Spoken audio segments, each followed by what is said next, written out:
Aline, você é procurada por síndicos ou também por empresas que querem mudar esse pensamento, que querem mudar esse mindset aí de síndicos? Quem te procura mais? Empresas ou síndicos? Os dois? Os dois.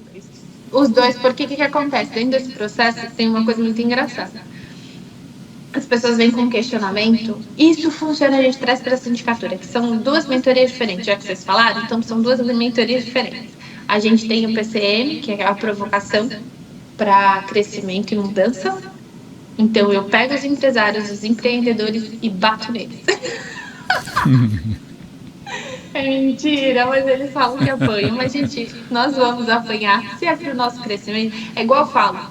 Se eu apanho todos os dias aqui, por que eu não posso apanhar para crescer? Então eu vou apanhar no nível lá em cima. Não vou ficar apanhando aqui embaixo, não. Eu quero apanhar lá em cima. Mas eu tô crescendo. A vida quer saber se você está em movimento. Esteja em movimento.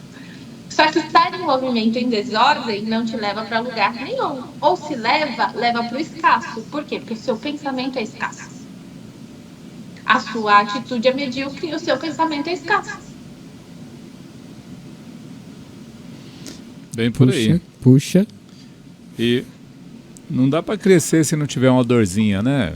Assim, não é que tem que ser sempre assim, mas para mudar seu pensamento, para evoluir, sair da mesmice, você vai ter que fazer uma força, né? Só de fazer uma forcinha você vai sentir um incômodo, não é? É isso. Mas é normal.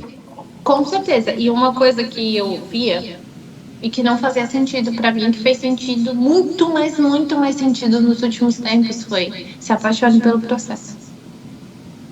Chegar no resultado é incrível, é muito bom. Mas se apaixonar pelo processo e ver o quanto você cresceu, o quanto você evoluiu, o quanto a atmosfera que você vive é outra, e tudo que você pode conquistar ainda mais, porque o pensamento da pessoa que ela cria situações para prosperar de fato, ela vem de uma atmosfera completamente diferente de quem quer prosperar a todo custo. Porque quem quer prosperar a todo custo vem com a escassez, vem com a mediocridade constantemente nos seus hábitos. E se eu não tenho hábitos diferentes, eu não gero resultados diferentes. Aí fica aquela... É como se você brigasse todos os dias com a vida.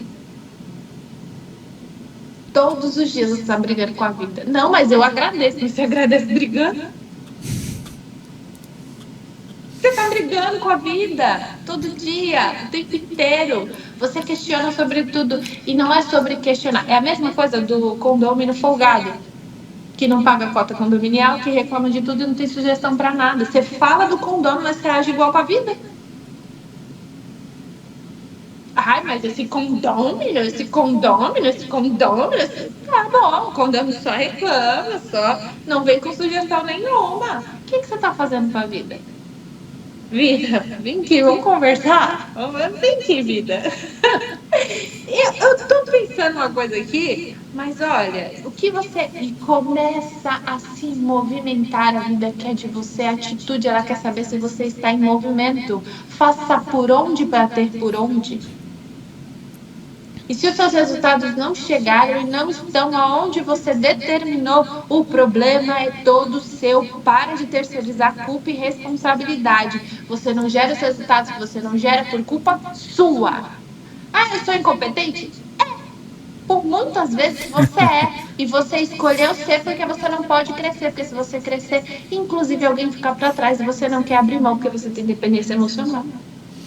Aline, e onde você encontra mais resistência? De homens, de mulheres, de síndicos novos, velhos, mais experientes? Homens. Homens e com mais experiência. Eu sabia. Né? Você já sabia dessa resposta. Eu também já sabia. Mas dentro disso, as mulheres que vêm com homens e mulheres que têm energia masculina a mais do que o normal. Porque todos nós temos energia masculina e feminina e isso precisa existir um equilíbrio. Isso é a força do pai e da mãe, enfim, na nossa vida. Mas quando as mulheres vêm da questão de que elas foram criadas por outras mulheres guerreiras, elas vêm com energia masculina muito forte. E elas têm a resistência porque elas vivem em conflito, brigando inclusive por uma energia que não é dela. Então, elas estão esgotadas mentalmente. Por isso que as mulheres entram num processo de estafa muito grande, de depressão, de insônia, de crise de ansiedade. Só que o que acontece? Quando o bicho pega, como que é que o pessoal fala na vila? Quando o bololô começou, o que acontece? A mulher, ela tem medo. Ela tem medo de parar, principalmente por causa dos filhos. Se ela tiver filho e ela não tiver ninguém ali naquele momento para terceirizar a responsabilidade dela, o que ela vai fazer? Ela vai falar, ela vai ligar a luzinha vermelha e vai falar, eu preciso parar. Porque ela vai olhar para o filho. Então, a pessoa, inclusive, que entra num processo de depressão, ela entra numa dor constante muito grande. E é extremamente, eu entendo e compreendo o suicídio. Porque a pessoa, para se suicidar, ela tem uma dor imensa. E não é uma dor de um braço que você bate, você toma um remédio ali. Não é sobre isso. É sobre uma dor que você não tem controle. Então, quando a gente vem com essa questão da resistência, a gente precisa entender se é uma resistência ou se é um bloqueio.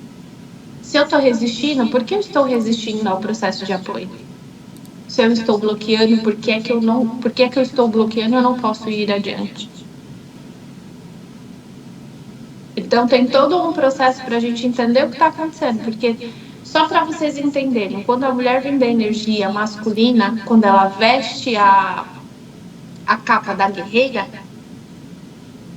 o que ela faz? Ela, inclusive, arruma homens frouxos. Por quê? Porque se ela arrumar um homem que vai pôr ela pra frente, vai colocar ela na energia dela, que é feminina, ela entra em conflito. Porque ela tem que guerrear e brigar com ele e disputar território. Que é o que está acontecendo com a maioria das síndicas também. E aí, por que elas se tornam, inclusive, guerreiras? Porque o casamento delas, elas arrumaram homens frouxos, elas têm filhos, e elas precisam vestir a roupa de guerreira e falar, eu estou fazendo, eu resolvo sozinha, eu não preciso de homem, enfim. E cada vez nós temos mais homens frouxos, porque as mulheres querem ser guerreiras. E aí essa conta não vai fechar. E com certeza, se você for olhar o processo, a mãe dela veio da mulher guerreira. Ou ela teve a referência da avó que criou ela, que foi a mulher guerreira. E ela tem dependência emocional, inclusive com a mãe, com a avó, com o pai, com os irmãos. E é por isso que ela não pode ter a vida leve e confortável. Porque até quando ela arrumar um homem, ela vai fazer de tudo para que esse casamento não dê certo. Porque esse homem vai fazer ela parar de repetir os padrões que ela repetiu constantemente da família dela. E todo mundo precisa pertencer a algo ou a algum lugar. Eu preciso pertencer a um clã, a uma tribo. Se eu deixo de pertencer a isso, eu entro em conflito. E como que eu vou deixar de pertencer a um lugar que eu nasci nele? Então eu venho repetindo vários protocolos. Aí quando a gente vai para o cenário do homem, o que o homem tem? Ego. Fala para um homem que está chegando aos 40 anos dele que ele tem que fazer um exame de próstata para você ver ele endoidar. Vixe, Verdade. Ah, mas você vai morrer? Vou morrer. Você precisa disso. É sério que você prefere morrer do que fazer um exame? O homem, ele por muitas vezes, ele é covarde com ele. Porque ele não pode se dar a devida atenção. E se ele parar, inclusive, para dar atenção para ele, porque das duas, ou o homem é frouxo, ou o homem tem um ego, né? E aí ele vem com essa questão de alimentar ele e ser o cara que vai. Ele tá com sobrepeso. Ele tá com diabetes. Ele tá com pressão alta. Ele tá com, como que é o nome? Triglicérides altos. Acho que é triglicérides, enfim, isso. Mas ele tá lá, ele não pode trabalhar, ele não pode olhar para a saúde dele. Por que ele não pode parar para olhar para a saúde dele? Porque ele tá ferrando com tudo. Detalhe, ele casou com a mulher dele lá E porque o padre falou, o pastor falou pra ele, ou seja, lá quem falou pra ele, que é na alegria, na tristeza, na saúde, na doença, ele também acha que ele nem é obrigado a conquistar mais a mulher dele. Porque agora você só vai embora se morrer. Ou eu ou você. E aí ele vai se matando aos poucos. Ele acha que a mulher dele, inclusive, é obrigada a chegar e olhar aquele cara que tá com um bucho desse tamanho, que não consegue amarrar mais o cadarço, mal-humorado, cheio de ciúmes, porque ele já perdeu a segurança dele, porque a mulher dele também não pode ser bonita demais. A mulher dele também não pode se cuidar. Porque se cuidou demais é porque é pra outro cara. E ele não consegue olhar que ele não tá cuidando dele em casa. Que a obrigação dele é ficar bem. Porque ele é o provedor, o homem viril, o homem que tem que olhar pra mulher dele. E aí ele deixa de conquistar, inclusive, o que ele tem que conquistar, que é a mulher dele. Eu tô vendo aí que essa mentoria não serve só pra síndico não, viu?